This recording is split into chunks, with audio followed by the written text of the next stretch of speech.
오늘 주신 하나님의 말씀은 창세기 39장 1절에서 6절 말씀입니다. 창세기 39장 1절에서 6절 말씀, 저와 여러분들이 교독해서 함께 읽겠습니다. 요셉이 끌려 애굽에 내려가매 바로의 신하 칭의대장 애굽 사람 보디발이 그를 그리로 데려간 이스마엘 사람의 손에서 요셉을 사니라.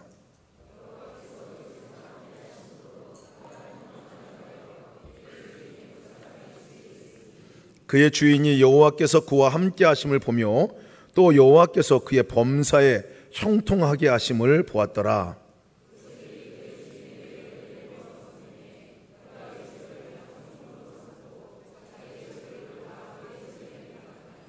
그가 요셉에게 자기의 집과 그의 모든 소유물을 주관하게 한 때부터 여호와께서 요셉을 위하여 그 애굽 사람의 집에 복을 내리심으로 여호와의 복이 그의 집과 밭에 있는 모든 소유에 미친지라. 주인이 그의 소유를 다 요셉의 손에 위탁하고 자기가 먹는 음식 외에는 간섭하지 아니하였더라. 요셉은 용모가 빼어나고 아름다웠더라. 아멘. 하나님의 말씀입니다. 우리 오늘 수요 예배 때 이렇게 함께 예배하는데요, 함께 예배하는 자리에 불러주신 분이 주님이십니다. 우리 안에 거하시는 주님께서, 또 우리 함께 동행하시는 주님께서 예배 자리로 이끄시고 인도하신 거잖아요. 또 함께 예배할 수 있는 분들을 같이 옆에 이렇게 예배할 수 있도록 은혜 주신 것도 정말 큰 은혜가 아닐 수 없습니다. 그래서 오늘 옆에 분들에게 한번 인사를 하고 시작을 한번 하겠습니다. 인사를 하시는데 큰 선물을 드렸으면 좋겠어요. 이렇게 가지고 손을 이렇게 턱에 받치시고요.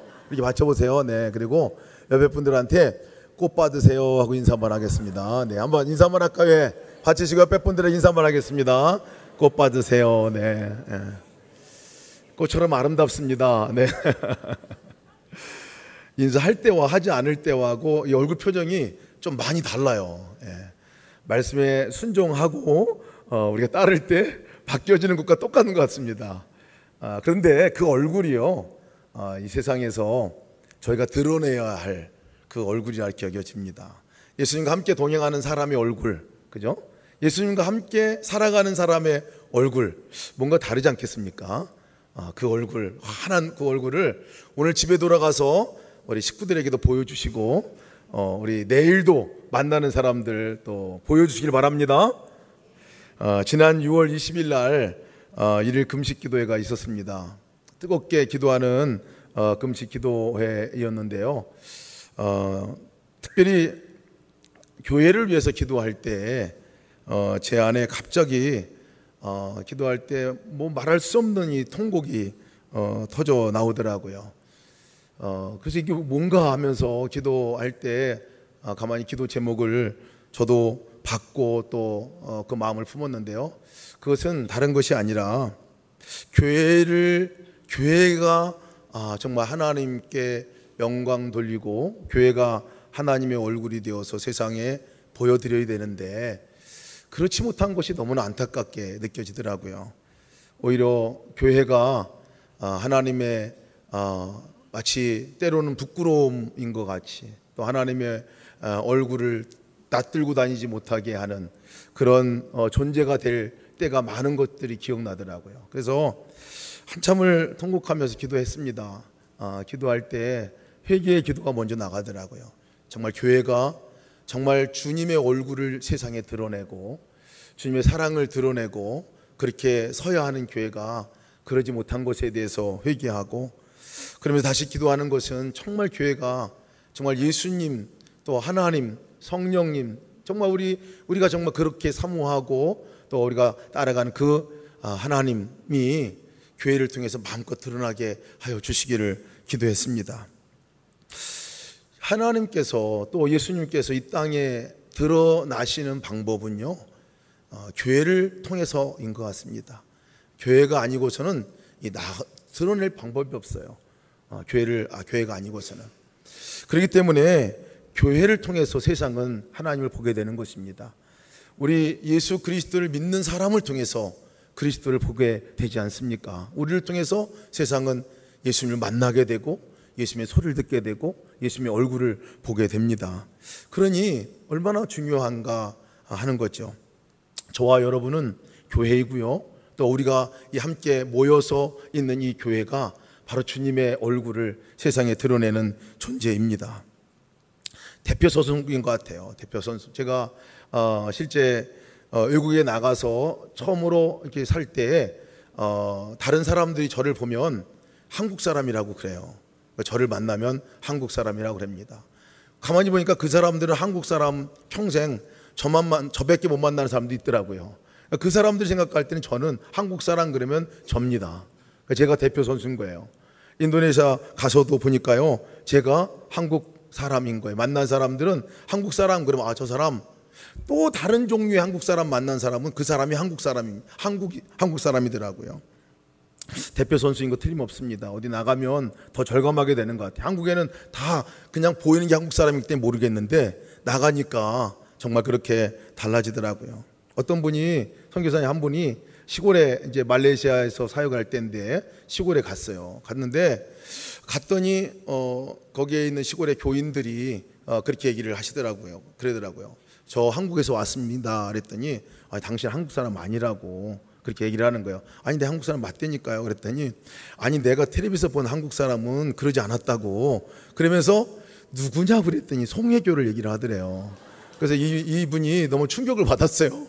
송혜교같이 그렇게 예쁘지는 않기 때문에. 그래서 당신은 한국 사람이 아니라고 다 한국 사람, 나 같은 사람이라고. 근데 이분은 계속 보아온 사람이 송혜교였습니다. 우리가 누구를 보느냐에 따라 달라지는 것 같습니다. 정말 세상은 하나님을 볼 때 보이지 않는 하나님을 어떻게 볼 수가 있겠습니까? 보이지 않는 하나님을 볼 수 있는 것은 바로 우리를 통해서 볼 수 있는 거죠. 우리들의 자녀들이 하나님을 어디서 만날 수 있겠습니까? 우리들의 얼굴을 통해서, 우리들의 말을 통해서, 우리들의 행동을 통해서 만날 수 있지 않겠습니까? 우리 이웃들도 마찬가지죠. 우리들의 이웃들이 정말 하나님을 만날 수 있고 하나님을 볼 수 있는 것은 우리를 통해서입니다. 근데 그 하나님이 어떤 모습으로 비춰지고 보여지는가 하는 것들은 정말 중요한 문제입니다. 아까 여러분들이 보여준 그 얼굴을 그래서 세상에 마음껏 보여주시기를 주님의 이름으로 축원합니다. 사람들이 저희가 그리스도인인 걸 잘 모를 거라 생각해요. 근데 그렇지 않아요. 보면 다 알더라고요. 지나고 나면 다 압니다. 교회 집사인 것도 알고요, 교회 권사인 것도 알고, 장로인 것도 알고, 목사인 것도 다 압니다. 조금만 얘기하다 보면 다 뾰록 납니다. 다 들통나요. 근데 본인만 아니라고 생각할 때가 참 많습니다. 세상이 사실은 믿는 사람을 주목해 보고 있어요. 그런데 언제 정말 그 하나님의 얼굴이, 언제 내 삶 가운데서 하나님의 얼굴이 다른 사람들에게 보여질까? 언제 세상에 있는 사람들이 나를 통해서 하나님을 만날 수 있을까? 그것은요, 내가 하나님을 만나고 있을 때입니다. 내가 하나님과 인격적인 교제를 하고 있을 때에 그때 만날 수 있어요. 함께 계신 하나님이 있는 건 분명한데요, 함께 계신 하나님을 지식으로 알고 그냥 교리로만 알고 있으면 절대로 세상에 있는 사람들은 저희를 통해서 하나님의 음성도 못 듣고 하나님의 얼굴을 볼 수가 없습니다. 하나님을 만날 수가 없습니다. 저희가 적어도 하나님과 인격적인 만남을 갖고 하나님과 대화를 하고 하나님과 함께 손을 붙들고 가고 있는 그 순간이 하나님이 세상에 드러나는 순간인 것을 믿으시기 바랍니다. 그래서요, 오늘 제목이 동행은요, 세상이 하나님을 보게 하는 능력이다 하고 이렇게 정했습니다. 세상이 언제 하나님을 보게 되냐면요, 동행하는 그 사람이 있을 때에 실질적으로 인격적으로 동행하고 있는 그 얼굴, 그 사람의 목소리를 들을 때에 그때 비로소 하나님이 함께 계시구나 하는 것들을 알게 된다는 것입니다. 오늘 이야기의 주인공은 요셉입니다. 요셉이에요. 여러분, 요셉이 정말 놀라운 인생을 삽니다. 요셉의 삶을 보면 하나님과 동행하는 놀라운 삶을 살아요. 그런데 요셉이 어렸을 때도 그랬을까요? 요셉이 어렸을 때에 정말 세상이, 다른 사람들이 보고, 이야, 정말 그리스도인이구나, 야, 정말 하나님 믿는 사람이야, 나도 그렇게 해볼까? 이렇게 본 사람일까요? 절대 그렇지 않습니다. 요셉은요, 적어도 다른 사람은 어떻게 보았는지는 성경에 나와 있지 않지만 적어도 매일 같이 살고 있었던 형제들에게는 진상이었습니다. 진상이에요, 진상. 하나님을 믿는다고 하고 꿈은 꾸고 은혜는 받고 환상도 보고 아주 잘 믿는 것 같은데요, 형제들이 볼 때는 이거는 재수없는 친구예요. 하는 행동 보면 자기가 복이라는 복은 다 찾아가고 형제들에게 하나님에 대해서 얘기하지만 행동으로, 삶으로 전혀 형제들에게 보이지 않았습니다. 어떻게 알 수 있냐고요? 형들이 요셉을 만났을 때 한 얘기 보면 알아요. 얼마나 미웠으면 동생인데요, 같은 혈육의 아버지가 같은데 같이 살고 있는 이 동생인데, 그것도 막내 동생인데요, 그래도 막내도 좀 그래도 인간하면 그래도 좀 이뻐하지 않습니까? 죽이려고 그럽니다. 죽이려고. 저 끔쟁이가 오는구나, 우리가 쟤 잡아서 오늘 죽이자, 구덩이에 빠쳐가지고 아주 죽여서 구덩이에 묻어버리자, 이렇게 얘기합니다. 그럼 같이 살고 있는 사람이 그것도 한둘도 아니에요. 형제들이다. 루벤과 유다 빼놓고는 다 그랬다는 거예요. 그런 마음을 갖고 죽이려고 했던 존재가 이 요셉이에요. 잘 믿은 사람이죠. 하나님 잘 믿고 신앙생활 잘하고 있는 사람이었는데 삶에는 전혀 영향력이 없었다는 거예요. 가족들에게는 전혀 하나님의 모습 두 번째 치고요, 그냥 아예 그냥 쟤 어떻게 해버리겠다, 이런 마음이 들 정도 아닙니까? 제가 저희의 모습이 어떤 모습인가를 살펴볼 필요가 있을 것 같습니다. 단순하게 혐오하는 존재가 아니었어요. 죽이려고 할 정도의 마음을 갖고. 여러분, 사실 세상에서 많은 사람들이 하나님에 대해 실망하게 되는 것은 누구를 통해서냐면요, 믿는 사람을 통해서입니다. 믿는 사람. 어떤 장로님께서 지난번 간증을 하시는데 자기가 신앙생활 하다가 교회를 그만둔 적이 있다는 거예요. 왜 그만뒀냐면 함께 일하는 그 사장님 때문에 그만뒀다는 거예요. 사장님이. 근데 그 사장님은 교회 장로님이시라는 거예요. 장로님이신데 이 말하는 말은 욕설과 또 말하는 말은 정말 비난하는 말과 그렇게 인격적인 모독도 하고 일이라는 일은 엄청나게 많이 시키고 그리고 주일날 교회 가자 이렇게 얘기하는 장로님이셨다는 거예요. 다니던 교회도 그만뒀대요. 사실 저희가 정말 세상에 다른 사람들에게 어떤 모습으로 비춰보고 있는지, 여러분, 요셉은 그런 존재였습니다. 이런 존재였던 요셉이 완전히 바뀌어집니다. 사람이 완전히 바뀌어져요. 그의 나이 17살입니다. 완전히 바뀌어지는 사람으로 변합니다. 언제? 그 시점은 언제였느냐면요, 바로 형들에게 잡혀서 죽음의 위기에 놓여질 때부터입니다. 이것이 요셉에게 있어서는 인생의 터닝 포인트입니다. 형들을 찾아갔어요. 아버지가 가라 해서 찾아갔습니다. 물어물어 찾아갔어요. 찾아가서 만났는데 형들이 반갑게 맞이하긴 했지만 왜 반갑게 맞이하냐면 죽일 저로 찬스기 때문에 그렇습니다. 죽이려고 하다가 르우벤이 그러지 마라, 그냥 구덩이에 쳐넣어도 그냥 물 없는 구덩이에다 놓으면 걔 그냥 알아서 죽을 거니까 그냥 거기다 놓자. 죽음의 위기는 못 면했습니다. 그러나 구덩이에 던져져 버리게 됩니다. 성경의 표현에 보면 24절 보면 그를 잡아 구덩이에 던지니 그 구덩이는 빈 것이라 그 속에 물이 없었더라 라고 얘기하고 있어요. 물 없는 구덩이에 물 없는 구덩이, 물 없는 구덩이에 던져지네요. 이때 요셉은요, 생각해 보세요. 물 없는 구덩이에서 나올 수 없는 그곳에서 요셉이 그곳에 들어가가지고, 그것도 형들이, 자기가 그렇게 믿었던 형들이 거기까지 찾아올 정도면 적어도 요셉은 형들을 믿었지 않겠어요? 그 안에서 요셉이 할 수 있었던 것은 진짜 살려달라고 외치는 것뿐이었을 겁니다. 처음에는 형들에게 살려달라고 아마 요청을 했을 거예요. 살려달라고 얘기를 절규했을 것입니다. 그 형들에게 살려달라는 것이 이제는 바뀌어서 하나님께 살려달라고 그곳에서 외치지 않았겠습니까? 자기에게 꿈으로 보여주셨던 하나님, 자기를 사랑에 삼게 하셨던 하나님, 아버지의 하나님, 그 하나님을 향한 간절한 기도가 이 구덩이 안에서 요셉에게 분명히 있었을 것입니다. 그 요셉을 하나님께서 건져내시죠. 유다의 제언에 따라서 거기 내서 죽게 내버두지 말고 건져내서 얘를 그냥 저 이집트에 팔아버리자 하고 얘기합니다. 미디안 사람들에게 팔아버리자 얘기를 해요. 결국은 요셉이 팔려 나가게 되죠.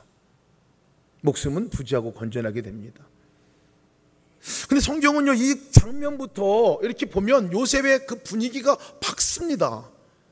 사실은 그 이후의 삶은 광야와 같이 아주 험난한 인생을 펼쳐져 있는데도 불구하고요, 굉장히 분위기는 밝습니다. 아마 요셉이 그때부터의 삶이 달라졌기 때문에 그런 것 같아요. 베델에서 야곱이 하나님을 만났습니다. 죽기 일보 직전, 쓰러지기 일보 직전, 더 이상 갈 수 없었던 그곳에서 이제 더 이상 못 가겠다, 이거 죽겠다 그냥 하고 쓰러진 그 자리에서 여기에 하나님의 계셨건을 내가 알지 못했노라 하고 베델이라고 정했습니다. 그곳에서 만났어요. 저는 요셉이 그 야곱이 베델에서 만난 그 하나님을 바로 이 구덩이에서 만났다, 그렇게 믿습니다.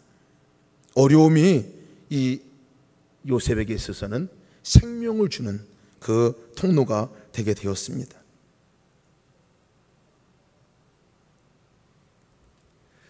요셉이 이전에 만났던 하나님은요, 꿈으로 만났던 하나님입니다. 이야기로 들었던 하나님이었을 거예요. 그런데 실제 구덩이 안에서는요, 그 이후로는 처절한 삶의 현장 가운데서 그냥 인격적으로 만나는 하나님이었다는 것이에요. 베델의 경우는요, 이 베델 이후에 야곱은 띄엄띄엄 듬성듬성 하나님 만난 것 같아요. 동행하는 이야기가 그렇습니다. 띄엄띄엄 듬성듬성 이렇게 자기의 삶에 하나님 만났던 기록이 나오는데요, 요셉은 이 이후에 아주 하나님과에 붙어서 하나님과 함께 친밀한 가운데서 살아가고 있는 모습을 계속 성경은 소개하고 있습니다. 구덩이, 물구덩이 같은 물 없는 이 구덩이, 죽음의 이 자리가 요셉을 요셉되게 한 것이죠. 근데 여러분, 만약 그 자리에서 그냥 빠졌다가 절망 가운데 그냥 지나가 버리고 말았다면 아마 요셉에게 있어서는 그러지 못했을 것 같아요. 우리들 가운데서도 구덩이와 같은, 물 없는 구덩이와 같은 어려움이, 힘든 것들이 경험되지 않습니까? 근데 다 지나갑니다. 사실은 시간이 지나가면 아무리 어려워도 그 시간은 지나가요. 그런데 중요한 것은 그냥 지내버리면 여러분 그냥 다 잊어버리고 마는 거예요. 그런데 그 어려움 가운데 그 시간은 지나가지만 그 가운데서 임재해 계신 하나님을 만나면 그것은 대사건입니다. 그것은 대간증의 조건이 되는 거예요. 그러니까 정말 하나님을 믿는 사람에게 있어서는 적어도 그 자리에 하나님이 계신 것을 좀 바라보기만 할 수 있는 사람이라면 그 자리는요, 그 어려움의 자리는 평생을 두고 간증의 자리가 되는 줄 믿습니다. 여러분, 우리가 지금 구덩이, 물 없는 구덩이와 같은 시간을 지나고 있는 성도가 계십니까? 여러분, 지나갑니다. 그러나 그냥 지내보내서는 안 돼요.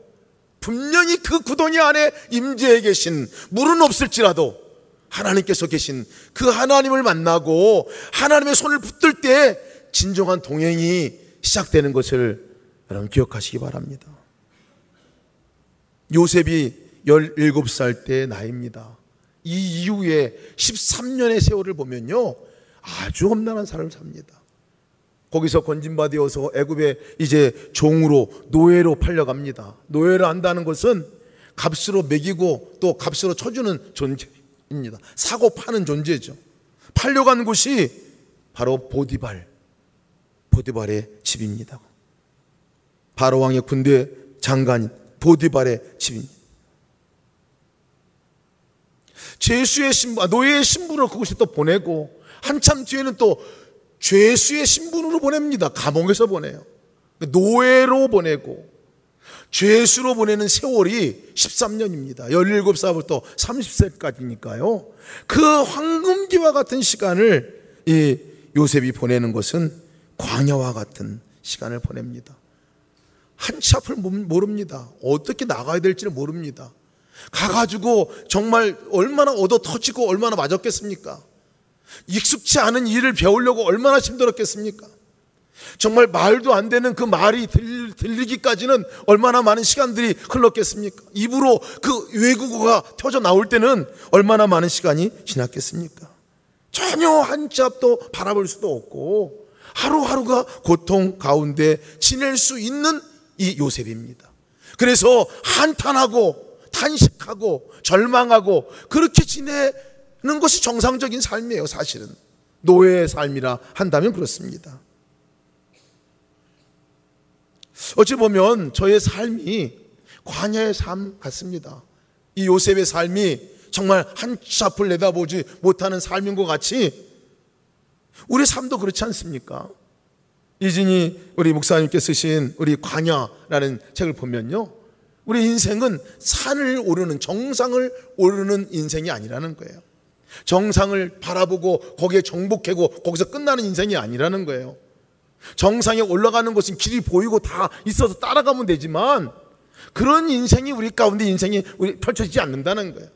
우리의 인생은 마치 광야와 같은 인생이라고 얘기를 하고 있어요. 광야와 같이 정상에 올라가는 삶이 아니라 끝도 없이 지나가야 하고 끝도 없이 길이 난 것 같다 보면 길이 끊겨 있고 어디로 가야 할지 모르는 광야, 그 무엇 하나 의지할 것 없는 그 광야와 같은 삶을 우리가 살아가야 한다, 이렇게 얘기하고 있어요. 그것이 우리의 삶이라고 얘기하고 있어요.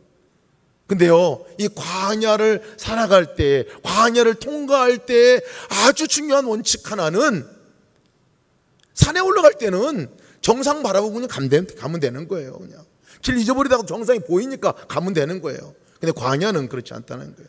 광야는 반드시 안내자가 필요하다는 거예요. 안내자가 필요하고 그 안내자를 바라보고 그 안내자와 함께 가야 그 길을 통과할 수가 있다는 것입니다. 요셉에게 있어서 안내자가 누구입니까? 어떻게 하는 것이 광야를 잘 통과하는 길입니까? 잘 살아가는 길입니까? 그것은 요셉과 같이 살면 되는 거예요. 요셉과 같이. 요셉이 그랬습니다. 요셉이 하는 것은, 요셉이 취했던 것은 광야 같은 삶이었지만 구덩이에서 만난 그 하나님, 그 하나님이 실제 그의 집 안에서 그가 있는 그 자리에서 계신 것을 보고 그 하나님과 함께 살아갔다는 거예요. 앞은 안 보이지만, 상황은 절망이지만, 도무지 내가 해낼 수 있는 능력은 없지만, 그러나 요셉에게 있어서는 변함없이 틀림없이 있던 하나의 진리가 있는데, 2절 말씀 보면 여호와께서 요셉과 함께 하심으로 하는 말씀입니다. 요셉과 함께 하는 것들을 요셉이 믿었다는 거예요. 믿었다는 거예요. 머리로만 믿었던 그것이 바뀌어져서 이제는 그 구덩이에서 인격적으로 만난 자기를 건져내주신 하나님, 그리고 보디발의 집까지 인도하신 그 하나님을 요셉이 바라보고 그 요셉이 하나님의 손을 붙들고 하나님과 대화를 하기 시작했다는 거예요. 대화를. 하나님 어떻게 해요? 아침에 일어나서 무엇을 해야 될지 전혀 모르는 그 날, 하나님 어떻게 할까요? 하고 물어보고, 보디발이 지시하고 뭐 이거 해라 하면 그걸 어떻게 하겠습니까? 그때마다 요셉이 뭐 했겠어요? 분명히 하나님이 자기와 함께 계신 것이 분명하게 믿어졌기 때문에, 하나님 이렇게 보디발이 얘기하는데 내가 어떻게 할까요? 하나님 어떻게 할까요? 그러면 하나님께서 그때 마음 안에 지혜를 주시고 일하게 하시고 행동하게 하시고 그걸 따라서 해보고. 여러분, 노예 가운데 고참도 있지 않겠습니까? 아주 노예들의 고참은 제가 볼 때는 보통 센 게 아닐 것 같아요. 분기도 확실할 것 같아요. 일하고 나면 저희 때 화장실 뒤로 불러내가지고 빠따도 치고 아마 그랬을 것 같아요. 험난한 시절이죠. 아마 빠따 맞으면서도 요셉이 그랬을 것 같아요. 하나님 아파 죽겠어요. 어떻게 하면 좋을까요? 요셉에게 있어서 분명한 것은 하나님의 임재입니다. 하나님의 임재였어요. 그러니 2절 말씀 이어서 3절에 뭐라고 2절 말씀에 그 위에 보면 그가 형통한 자가 되어 그의 주인 애굽 사람의 집에 있으니라고 해요. 그가 형통한 자가 되었다고 얘기를 하고 있어요. 하나님과 그 세월을 살다 보니까 점차적으로 살다 보니까 본인 삶 가운데서 길이 열리게 되고 형통하는 역사가 있는 것을 본인이 경험하게 되었다, 이런 말입니다. 요셉의 주인은 보디발이었습니다. 요셉에게 일시키는 사람은 보디발이었어요. 많은 고참들이 있었을 거예요. 근데 사실 요셉에게 있어서는요, 진짜 주인은 보디발이 아니었습니다. 진짜 주인은 하나님이셨죠. 함께 계신 하나님, 변함없이 자기가 눈을 뜨면 그 자리에 계신 하나님. 그래서 그 하나님 이름을 부르고, 하나님 오늘 하루 시작합니다.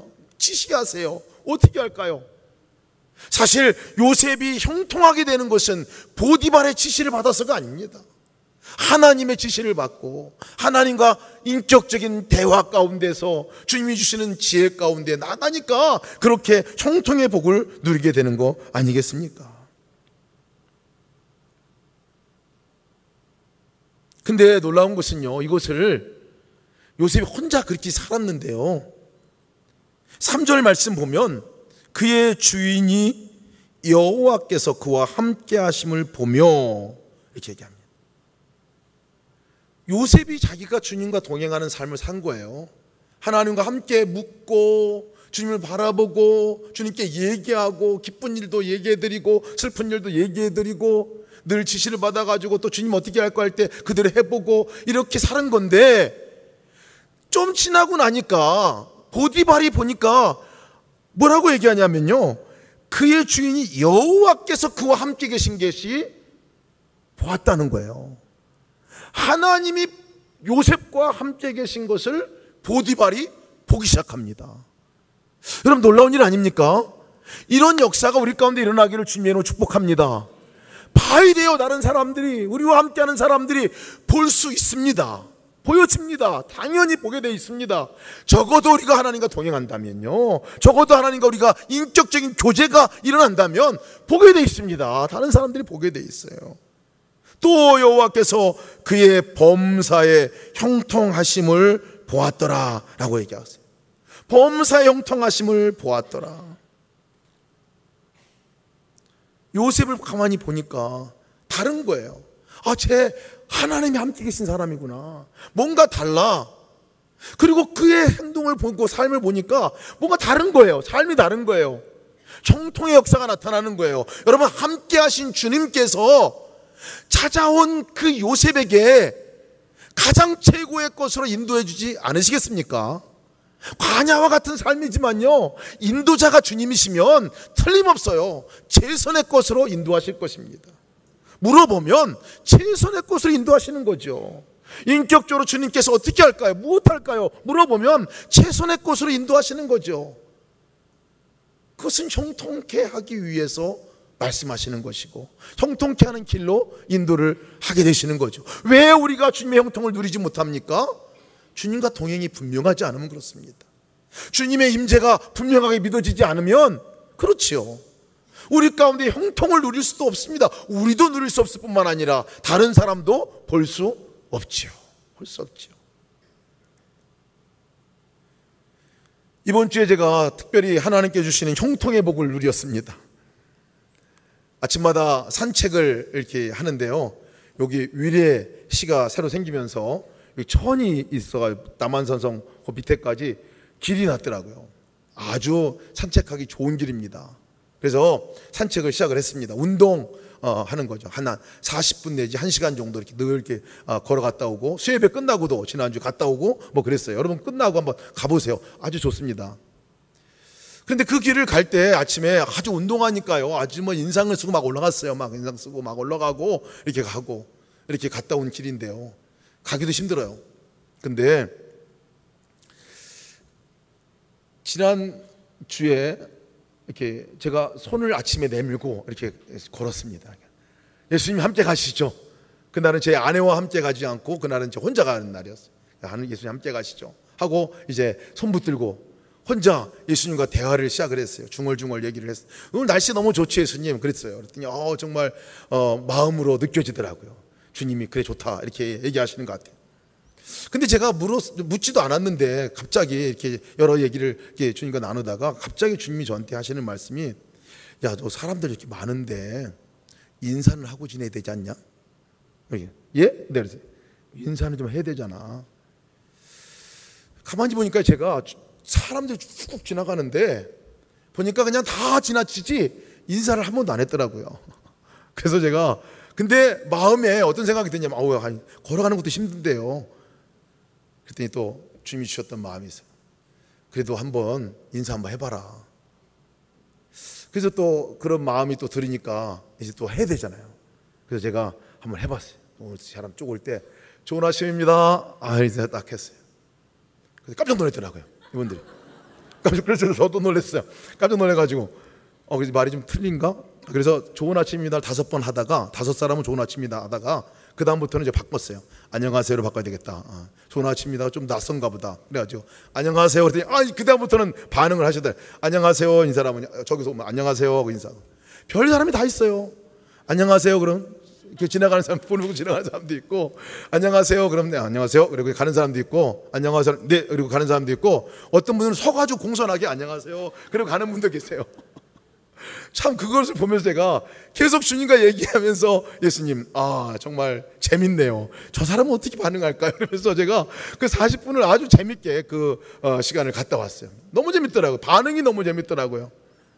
올 때까지 계속했습니다. 근데 그 인사를 받은 사람들이 다 행복해하는 것 같아요.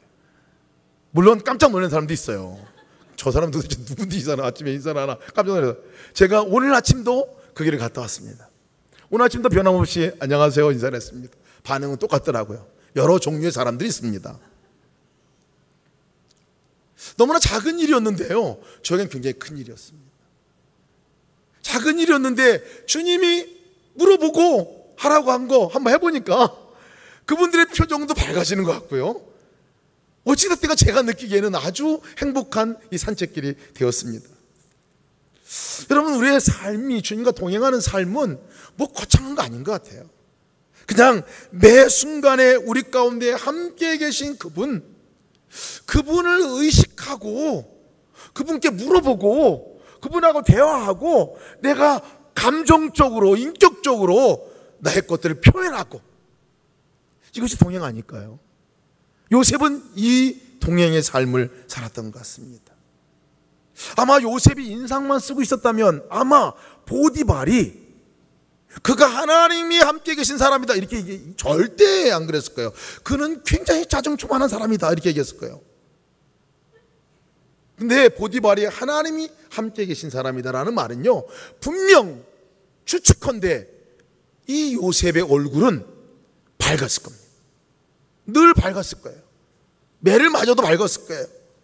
그가 정말 일을 실패해도 밝았을 거예요. 왜? 하나님과 함께 계신 분명한 확신이 자기에게 있었고 교제하고 있었기 때문에 그렇습니다. 여러분, 우리가 어떻게 하나님의 성품이, 하나님의 마음이 우리의 삶을 통해서 드러날 수 있을까요? 그것은 주님 바라보는 거예요. 그것은 주님께 내가 가까이 나가는 겁니다. 포도나무에 가지가 붙어 있는 것 같이 붙는 거예요. 그냥 너가 내 안에 내가 너희 안에 거하면 말씀하신 것 같이 그냥 거하는 거예요.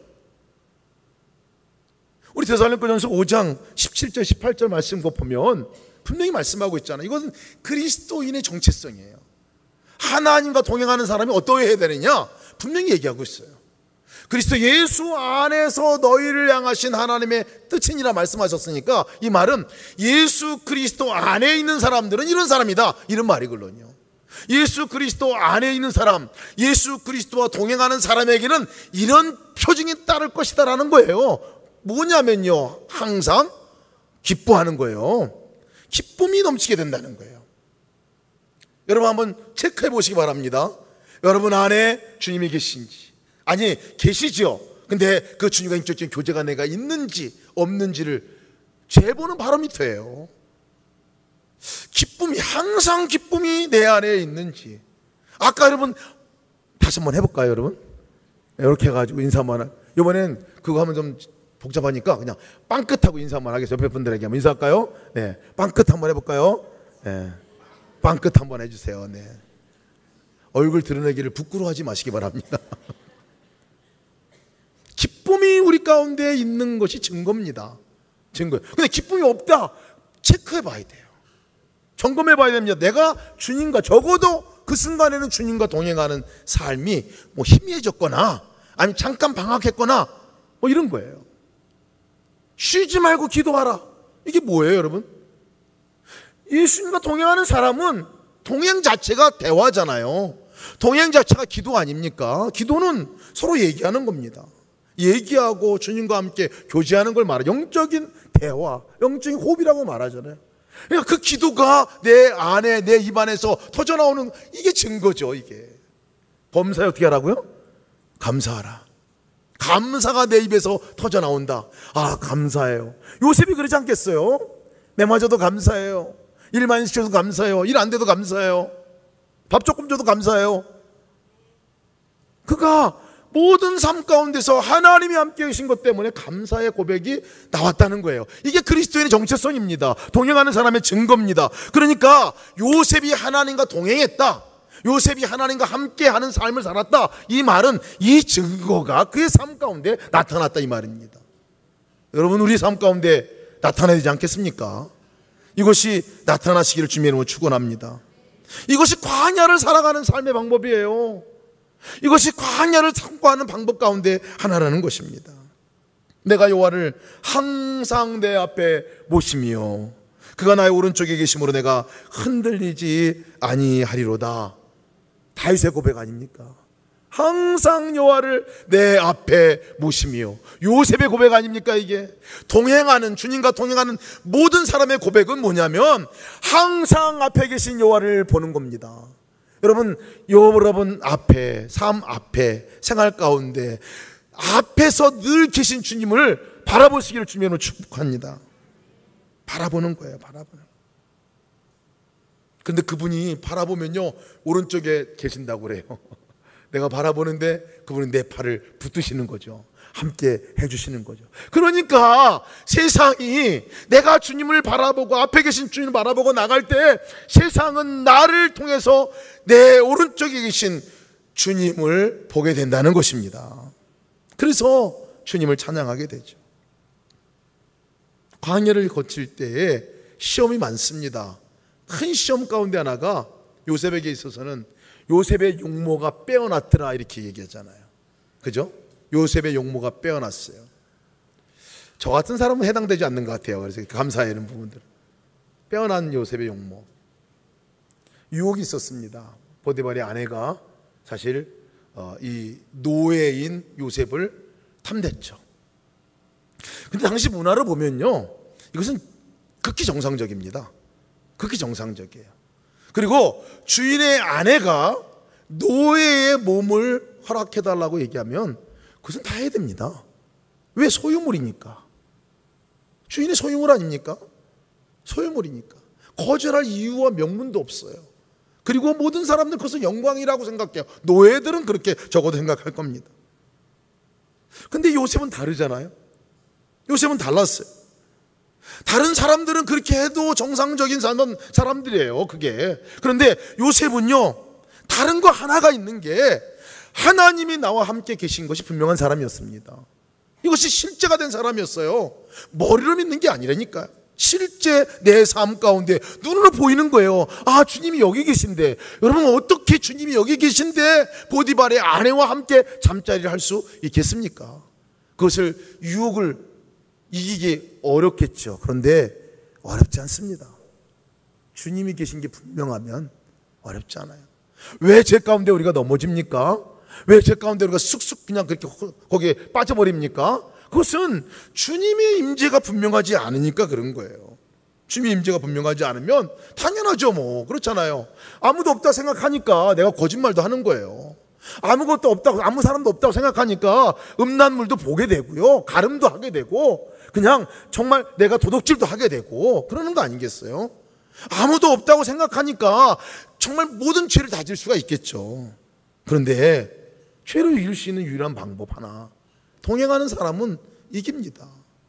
하나님과 함께 계신 것이 분명한 사람, 그것이 보이는 사람, 적어도 예수님 하고 이름 부를 수 있는 그 사람은 이겨나간다는 거예요. 이겨나간다는 거예요. 저희 형님이 사업이 어렵고 힘들 때 아주 그냥 망가지고 싶은 마음이 확 들더래. 베란간에 아마 그런가 봐요. 사업이 어렵고 힘들 때 그냥 갈 길을 몰라서, 그럴 때 막 술 먹고 가서 막 카베레 가서 한 마음껏 놀아보고 오늘 한번 그냥 죽어보고 싶다 이런 생각이 들었대요. 그래서 그날 아유 그냥 작정을 하고 집을 나섰습니다. 나서가지고 가는데 자기도 모르는 사이에, 그러면 안 되는데 자기도 모르는 사이에 그냥 예수님이 튀어나오더래, 입에서. 예수님이 튀어나오고 나서부터는 그냥 돌아왔대. 그냥 가다 그냥 돌아왔다는 거예요. 뭐 두말할 것도 없대요. 사람들이 그래서 죄질 때는요, 가급적이면 예수님 이름 안 부르려고 그럽니다. 가급적이면. 그래서 뭐 하고 싶은 거, 이건 죄가 분명한데 하고 싶은 거 있으면 가급적 예수님 생각도 안 하려고 그래요. 생각도 막 억지로 생각을 안 하려고 그래요. 생각 날라 그래도. 근데 사실 주님이 부르시잖아요. 우리를 부르십니다. 부르시잖아요. 왜 계신데 안 부르시겠어요? 부르셔요. 그래도 막 귀가 기담고 막 그냥 눈 감고 막 하려고 그래는, 얼마나 우리가 그렇게 죄 가운데 잘 넘어집니까 사실. 근데 예수님께 귀를 열고 눈을 열고만 있으면 사실 죄 가운데 넘어지지 않습니다. 넘어지지 않아요. 보디발의 집이 보았어요. 정말 그가 하나님이 계신 것, 요셉과 하나님이 계신 것을 보았고, 또 요셉이 형통하는 것들을 보았다는 거예요. 그의 집이 요셉 때문에 놀랍도록 형통하는 것들을 누리게 되었다는 거예요. 간수장도 마찬가지입니다. 간수장도 그것을 보았어요. 감옥에 갇혀있는 죄수의 신분인데도 불구하고 요셉이 그 가운데서 죄수로서 할 수 있는 게 뭐 있겠어요. 감옥에서 영향력을 드러내면 뭘 드러냈겠어요. 근데 간수가 그냥 완전히 요셉에게 반했잖아요. 하나님께서 인자를 더하시고 간수장의 은혜를 받게 하심에 간수장의 옥중 죄수를 다 요셉의 손에 맡김으로 그 재반 사물을 요셉이 처리한지라. 간수장은 그의 손에 맡긴 것을 무엇이든지 살펴보지 아니하였으니 이는 여호와께서 요셉과 함께 하심이니라. 여호와께서 그를 범사에 형통케 하셨습니다. 감옥 같은 곳에 갇혀 있어도요, 예수님이 함께 계신 게 분명하면, 하나님이 함께 계신 게 분명하면 이런 영향력을 미치게 된다는 것입니다. 강간 미수 혐의로 입건된 사람입니다. 그렇잖아요. 억울하잖아요. 누명 쓰고 해명하려고 하지 않았습니다. 그냥 그곳에서 하나님과 함께 동행하는 삶. 주님 뭐라고 말할까요? 어떻게 할까요? 그러지 않았겠어요? 옆에 있는 죄수에게 주님 어떻게 할까요? 네가 가서 그 사람 좀 도와줘라. 끙끙거리고 앓고 있는 데 가서 좀 만져줘라. 그런 얘기 하지 않았겠어요? 그럼 만져주고. 근데 그렇게 한 것이 조금 순종한 것이 결국은 간수장 눈에 보니까 탁월한 사람인 거예요. 맡기게 되고 신뢰하게 되고, 나중에는 바로와 그의 신의 아들 온 백성들이 요셉을 칭찬하죠. 요셉의 함께 계신 하나님을 보게 됩니다. 바로가 이 요셉을 칭찬하는 내용을 보니까요, 이런 내용이 나와요. 41장 39절에 요셉에게 이르되 하나님이 이 모든 것을 내게 보이셨으니 너와 같이 명철하고 지혜 있는 자가 없도다. 고백을 보면요, 요셉에게 너 명철하고 지혜롭다, 그러니까 야 하나님 있는 것 같아, 이렇게 얘기하지 않았어요. 하나님이 너와 함께 계시니 하나님이 너에게 보이셨으니까 네가 명철하고 지혜로운 사람이야 라고 얘기합니다. 바로 왕이, 이방신을 섬기는 바로 왕이 요셉을 향해 그렇게 얘기했다니까요. 여러분, 이 고백이 우리 주변에 있는 사람들이 우리에게 하는 고백이 되기를 축원합니다. 하나님이 너와 함께 하는 것들을 보니까 네가 명철해지고 네가 지혜로운 사람으로 살아가게 되었구나. 우리의 자녀들이 그렇게 되기를 주님의 이름으로 축원합니다. 근데 더 놀라운 것은요, 사실 세상이 그렇게 보게 됐지만요, 더 중요한 것은 가족이 요셉을 통해서 하나님을 보게 됐다는 것입니다. 그토록 미워했던 이 형제들, 요셉의 가슴에 생각만 해도 사실은 몸서리 쳐지지 않겠습니까? 죽이려고 했고, 그것도 구덩이에, 물 없는 구덩이에 갖다 쳐놓고 그것도 팔아놓고, 요즘 같으면 매스컴에 난리가 날 문제입니다. 그렇잖아요. 신문에 대서특필된 거예요. 요셉의 형제들이 그의 동생을 팔아먹었더라, 죽이려고 가뒀더라. 인신매매. 근데 이런 것을 당한 요셉의 마음에 그 상처가 오죽했습니까? 근데 이 요셉을 만난 형제들, 이 형제들이 요셉이 엄청나게 바뀌어져 있는 것들을 경험하게 됩니다.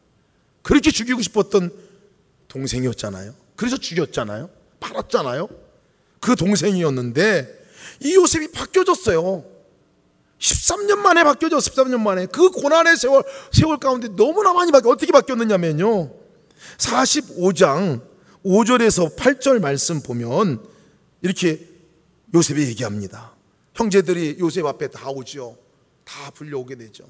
이제 요셉이 자기가 그 애굽의 그 총리였던 이 요셉이, 내가 당신의 동생, 당신의 동생 요셉입니다라고 얘기합니다. 그러면서 소개하는 얘기예요. 당신들이 나를 이곳에 팔았다고 해서 근심하지 마십시오. 한탄하지 마십시오. 하나님이 생명을 구원하시려고 나를 당신들보다 먼저 보낸 것입니다. 이 땅에 2년 동안 흉년이 들었으니 아직 5년은 밭갈이도 못하고 추수도 못할 것입니다. 하나님이 큰 구원으로 형님들의 생명을 보존하고 형님들의 후손을 세상에 두시려고 나를 형님들보다 먼저 보내셨습니다. 그런즉 나를 이리로 보낸 이는 형님들이 아니라 하나님이십니다. 여러분, 기절초풍할 노릇이죠.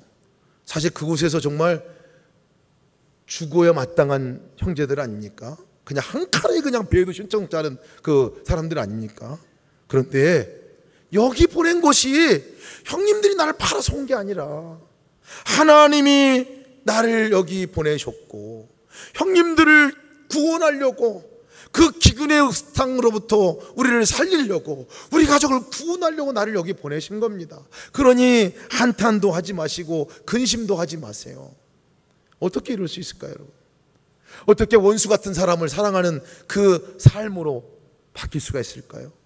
어떻게 그것이 아무 일 없었던 것 같이 그냥 잊혀지는 그 사건과 같이 그냥 이렇게 태연하게 그 형제들을 만나서 이런 얘기를 할 수 있을 걸까요?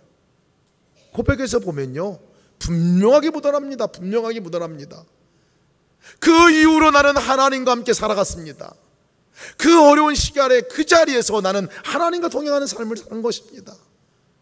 그러니 하나님이 나를 인도하시고 하나님이 역사하시고 형님들이 그렇게 한 것도 하나님이 허락하신 거라는 게 여겨집니다. 요셉이 아들을 낳아서요, 뭐라고 이름을 줬냐면 므낫세라고 했어요. 므낫세. 하나님이 내게 모든 고난과 내 아버지 온 집을 잊어버리게 하셨다, 이렇게 얘기했어요. 잊어버리게 하신 거예요. 여러분, 하나님과 동행하는 사람, 하나님의 은혜가 너무나 크면 우리 안에 있는 상처와 우리 안에 쓴 뿌리도 여러분 용서할 수 있는 그 자리로 나가게 되는 것을 믿으시기 바랍니다. 우리가 어떻게 용서할 수 있겠어요? 우리가 어떻게 용서할 수 있겠어요? 우리 의지로 어떻게 용서할 수 있겠어요? 그러나 내 안에 임하시는 그분이 용서케 하시는 역사가 있게 될 줄 믿습니다. 그거를 형제들이 본 겁니다. 형제들이 보았어요. 나중에는 아버지도 봅니다. 아버지도 봐요. 죽이고 싶었던 요셉이 이제는 그의 가정을 구원하는 요셉으로 바뀌어져 오지 않았습니까? 그의 가정을 먹여 살리는 이 요셉으로 오지 않았습니까? 아마 요셉도 변화된 자기의 모습을 보고 놀랐을 것입니다. 둘째 아들의 이름을 이렇게 줬습니다. 에브라임, 하나님이 나를 내가 수고한 땅에서 번성하게 하셨다. 있게 하시고 번성케 하신 하나님과 요셉이 평생을 동행하는 삶을 살았다는 것입니다. 이 하나님 여러분, 평생을 동행하며 사시기를 주님의 이름으로 축원합니다. 세상이요, 하나님을 볼 수 있는 유일한 길은 우리를 통해서입니다. 하나님과 동행하는 우리를 통해서 볼 수 있습니다. 우리들의 자녀들과 형제들과 부모들이 하나님을 볼 수 있는 유일한 통로는 예수 그리스도를 모시고 사는 우리를 통해서 볼 수가 있는 거예요. 여러분, 주님의 얼굴이 여러분들을 통해서 마음껏 드러나시기를 주님의 이름으로 축원합니다. 우리의 이웃과 이 나라 열방들이, 이 땅의 모든 사람, 믿지 않는 사람들이 주님을 볼 수 있는 것은 바로 우리를 통해서고 우리 교회를 통해서 볼 수가 있는 것이죠. 누굽니까? 그 사람이 주님과 동행하는 사람입니다. 주님과 함께 동행하는 사람입니다. 주님과 함께 손붙들고 나가는 사람입니다. 주님과 함께 이야기할 줄 아는 사람입니다. 주님께 물어보고 주님께서 말씀하는 대로 따라 살아갈 수 있는 사람입니다. 적어도 삶 가운데 예수님 하고 이름은 부를 수 있고 주님을 아는 척할 수 있는 그 사람을 통해서 나는 세상에 주님의 얼굴을 드러낼 줄 믿습니다.